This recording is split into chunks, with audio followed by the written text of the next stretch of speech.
ណាប់អារម្មណ៍របស់ខ្ញុំគឺថាពិតជាល្អព្រោះអីថាមិនថាយើងជាក្រុមហ៊ុនឯកជនឬមួយក៏អីយើងត្រូវតែគិតអាបញ្ហាបរិស្ថានណាម្ចាស់អភិវឌ្ឍអីហ្នឹងតើតែយើងមានកំណត់ជួយឲ្យយោបល់រឿងថាធ្វើម៉េចឲ្យមាន green ធ្វើម៉េចឲ្យអាគារឬមួយក៏ទីតាំងហ្នឹងវាបម្រើអ្នកទូទៅកុំឲ្យទាំងគិតទាំង bill ដើម្បីតែប្រយោជន៍ផ្ទាល់ខ្លួនអត់ទេ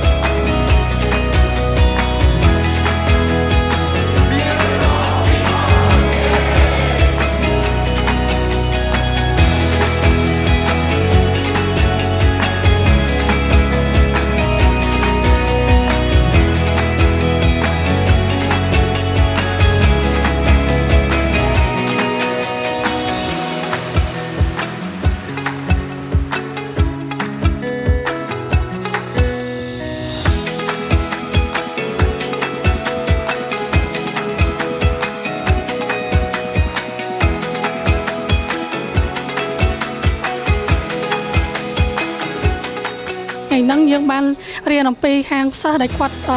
ទៅធ្វើ site visit គាត់ទៅធ្វើ survey ហើយគាត់ប្រផុស idea គាត់ទាក់ទងទៅនឹង development នៃកោះ Norea ហ្នឹងហើយក៏ខ្ញុំ learn a lot ពី team ដែលគាត់មាន background ផ្សេងៗគ្នាទាក់ទងនឹង sustainability climate resilience transportation mobility ចឹងខ្ញុំគិតថាការ design មួយដែលល្អគឺមានការចូលរួមពីសិស្សហើយនិងស្ថាប័នផ្សេងៗក៏ដូចជាខាង government ក្នុងការធ្វើគម្រោងមួយឲ្យវាមានប្រសិទ្ធភាព